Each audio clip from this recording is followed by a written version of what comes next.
حضرت موسیٰ علیہ السلام کے زمانے میں ایک شخص ایسا تھا جو اپنی توبہ پر کبھی ثابت قدم نہیں رہتا تھا۔ جب بھی توبہ کرتا توڑ دیتا، یہاں تک کہ اسے اس حال میں 20 سال گزر گئے۔ اللہ تعالیٰ نے حضرت موسیٰ علیہ السلام کی طرف وحی کی کہ میرے اس بندے سے کہہ دو میں تجھ سے سخت ناراض ہوں۔ جب حضرت موسیٰ علیہ السلام نے اس آدمی کو اللہ کا پیغام دیا تو وہ بہت غمگین ہوا اور جنگلوں کی طرف نکل گیا، اور وہاں جا کر اس گنہگار شخص نے ایسی خوبصورت دعا کی۔ اللہ تعالیٰ نے دوبارہ وحی فرمائی۔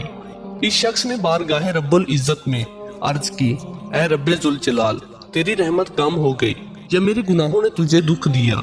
تیری بخشش کے خزانے ختم ہو گئے، کیا بندوں پر تیری نگاہ کرم نہیں رہی؟ تیرے عفو درگزر سے کون سا گناہ بڑا ہے؟ تو کریم ہے، میں بخیل ہوں، میرا بخل تیرے کرم پر غالب آ گیا ہے۔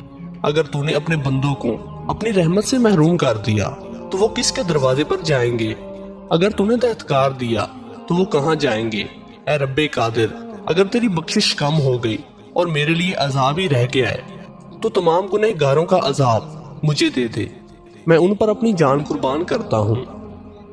اللہ تعالیٰ نے موسیٰ علیہ السلام سے فرمایا، جاؤ اور میرے بندے سے کہہ دو کہ تو نے میرے کمال قدرت اور عفو درگزر کی حقیقت کو سمجھ لیا ہے۔ اگر تیرے گناہوں سے زمین بھر جائے تب بھی بخش دوں گا،